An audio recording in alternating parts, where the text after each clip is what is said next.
Thomas and Percy enjoy working in the docks. They like the sea air and the sound of the gulls.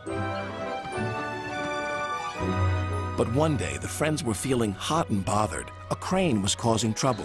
His name is Cranky, and this was his first day at the docks.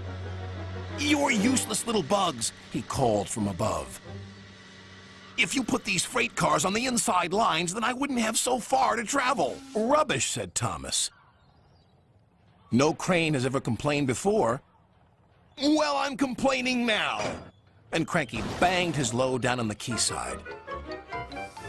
Later, the two engines met Gordon and James and told them about Cranky.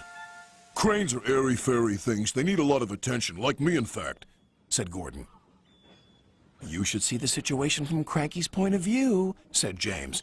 "He's high up in the air, coping with wind, rain, and baking sun. Then he looks down and sees you two little engines being annoying. No wonder he calls you bugs." When Cranky heard that the big engines agreed with him, he grew bossier still. Come on, push those freight cars closer to me." But Percy was too upset to concentrate and pushed the freight cars too far. Poor Percy. Then Cranky played a trick on Thomas. "Push your freight cars onto the outside line. It's easier for me to load up." So Thomas did.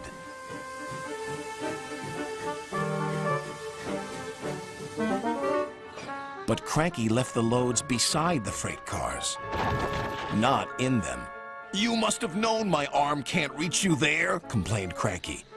This mix-up caused confusion and delay. Sir Topham Hatt was most upset. "Thomas and Percy, this new crane has an important job to do. I have heard that you have not been helping him today. You will go to your sheds and consider how you will improve yourselves tomorrow." Now Thomas and Percy were upset too.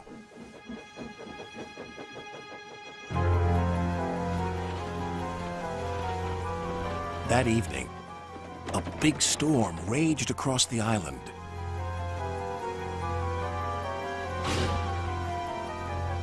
Cranky and the engines were trapped at the docks. "We're sure to be safe in this shed," said Duck. But he was wrong. The engines had no idea they were about to be put in great danger by an old tramp steamer. It was out of control and running aground, straight into the sheds.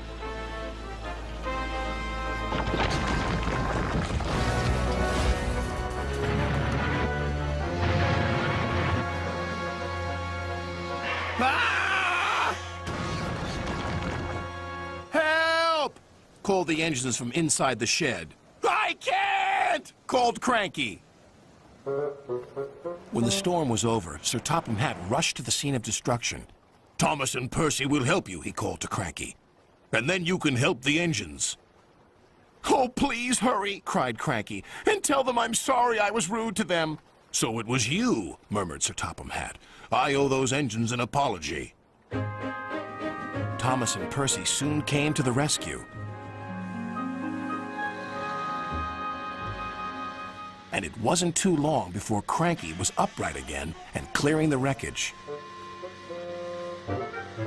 At last, all the engines were free. "Oh, thank you," said Gordon. "What would I have done without you?" "Well, I had to be rescued before I could help you. But I never thought it would be by a couple of Cranky was about to say bugs, but he quickly corrected himself. Small engines, thank you. I'll never be rude again. However, you two mites are in my way, so move over." "Pa," said Percy, "he's back to bugging us." "Don't move! You're still attached to Cranky." But it was too late. Cranky still looks down on the two little engines. But ever since that stormy night, he never calls them bugs or mites, because he knows they might bite back.